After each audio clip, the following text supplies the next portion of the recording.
দুর্গ একটি রাজার গল্প। রাজা অরুণ ও বুদ্ধির বিজয়। অনেক বছর আগে সুবর্ণপুর নামে একটি ছোট রাজ্য ছিল। সেই রাজ্যের রাজা ছিলেন অরুণচন্দ্র, এক ধীরস্থির, জ্ঞানী এবং ন্যায়পরায়ণ রাজা।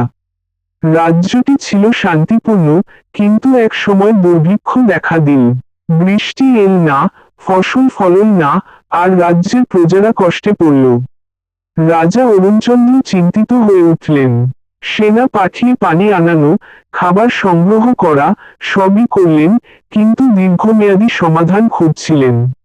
একদিন তিনি রাজপ্রাসাদে একটি ঘোষণা দিলেন, যে ব্যক্তি এমন এক সমাধান আনবে যাতে ভবিষ্যতে রাজ্য আর দুর্ভিক্ষে না পড়ে, আমি তাকে আমার উপদেষ্টা করব। অনেকেই এল, কেউ বলল জাদু চাষের কথা, কেউ গাছের সঙ্গে কথা বলা শেখাতে চাইল। কিন্তু এক যুবক কৃষক এল, নাম ছিল দীপু।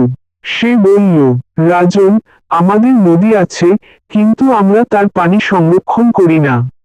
চলুন একটি বড় জলাধার তৈরি করি, আর চাষিরা যেন বছরে 2 বার চাষ করতে পারে এমন প্রশিক্ষণ দিই।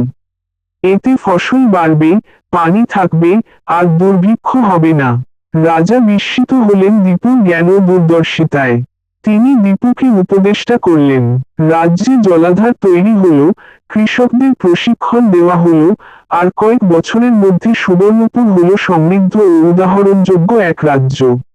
রাজা অরুণচন্দ্র একদিন বললেন, তলোয়ার দিয়ে রাজ্য জয় করা যায়, কিন্তু বুদ্ধি দিয়ে রাজ্য বাঁচানো যায়। শিক্ষা, সমস্যার সমাধান সবসময় শক্তিতে নয়, অনেক সময় বুদ্ধি ও পরিকল্পনায় লুকিয়ে থাকে।